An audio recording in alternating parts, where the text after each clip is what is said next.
Hello friends, అందరికీ నమస్కారము. Friends, ఏపీలో ఎవరైతే పేద మధ్య తరగతి కుటుంబాలు ఉంటాయో అటువంటి వారికి ఏపీ ప్రభుత్వము ఒక భారీ శుభవార్త చెప్పడం జరిగిందనమాట.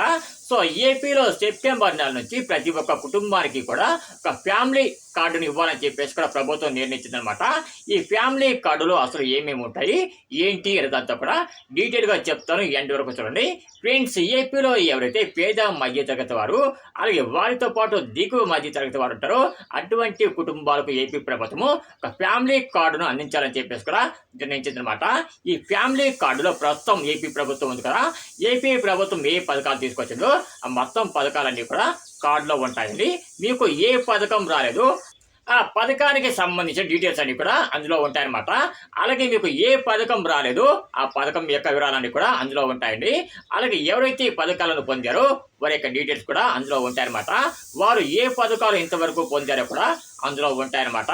సో ఇలా ఫ్యామిలీ కార్డు తీసుకురాబోతుంది ఏపీ ప్రభుత్వము. సో ప్రతి ఒక్క కుటుంబానికి కూడా మనకి ఈ ఫ్యామిలీ కార్డ్స్ తీసుకొని రాబోతుంది అనమాట.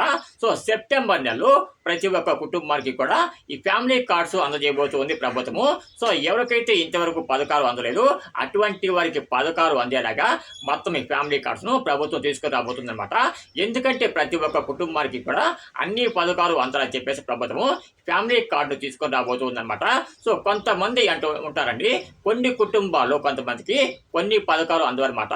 సో ఎవరికైతే కొన్ని పథకాలు ప్రభుత్వం దగ్గర నుంచి అందలేదు అటువంటి వారికి ఆ పథకాలు అందేలాగా ఈ ఫ్యామిలీ కార్డును తీసుకొని రాబోతూ ఉందన్నమాట. ఫ్రెండ్స్, ఈ ఫ్యామిలీ కార్డులో ప్రభుత్వం ఎప్పటి వరకు తీసుకుని వచ్చిన అన్ని పథకాలు కూడా ఉంటాయండి.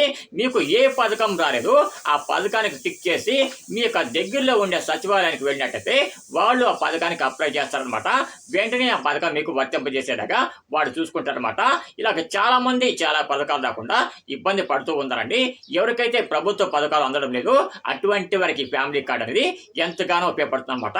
సో ఇకపోతే ఎవరికైతే ప్రస్తుతం పథకాలు అందుతూ ఉన్నాయో అటువంటి వారికి కూడా ఆ పథకం అందుతున్నట్లుగా అందులో మెన్షన్ చేస్తారండి. అంటే ప్రస్తుతం మీకు ఒక పథకం వస్తుంది అనుకోండి, ఆ పథకం మీకు వస్తుందని చెప్పేసి అందులో మెన్షన్ చేస్తారనమాట. మరి ఫ్యామిలీ కార్డును అందరికీ కూడా ఇస్తారంటే అందరికీ ఇస్తారండి. కాకపోతే ఎవరైతే సంవత్సరానికి 5 లక్షల కన్నా తక్కువ ఆదాయం సంపాదిస్తారో అటువంటి వారికి అన్ని పథకాలు కూడా వర్తింపజేసేలాగా ఫ్యామిలీ కార్డును తీసుకుని రాబోతూ ఉంది ప్రభుత్వము. ఎవరైతే సంవత్సరానికి 5 లక్షల కన్నా ఎక్కువ సంపాదిస్తారో అటువంటి వారికి కొన్ని పథకాలు మాత్రమే వర్తింపజేసేలాగా కూడా ఈ కార్డును తీసుకురాబోతుంది ప్రభుత్వము. ఎవరైతే ఫ్యామిలీ కార్డుకు అప్లై చేసుకుంటారో అటువంటి వారికి వెంటనే ఫ్యామిలీ కార్డును ఇవ్వడం జరుగుతుందన్నమాట. సో మీ యొక్క సచివాలయంలో కార్డు మీకు ఇస్తారండి. సపోజ్ మీకు తల్లికి వందనం పథకం ప్రస్తుతం వస్తూ ఉంది, మీకు పథకం ప్రస్తుతం వస్తూ ఉంది కాబట్టి ఆ పథకం పక్కనే టిక్ ఉంటుందన్నమాట. మీకు ఏ పథకం అయితే రావట్లేదు ఆ పథకం పక్కన టిక్ ఉండదన్నమాట. టిక్ ఉండని పథకానికి మీరు తొందరలోనే అప్లై చేసుకోవడానికి కూడా అవకాశం ఉంటుందన్నమాట. సో ఇది ఫ్రెండ్స్ ఇవాటి వీడియో కనుక మీకు నచ్చినట్టయితే తప్పకుండా చిన్న లైక్ అయితే ఇవ్వండి. లైక్ వీడియోనే కాదు, ఎవరైతే ఫ్యామిలీ కార్డు కోసం అప్లై చేసుకుంటారో అటువంటి వారు కూడా షేర్ చేయండి.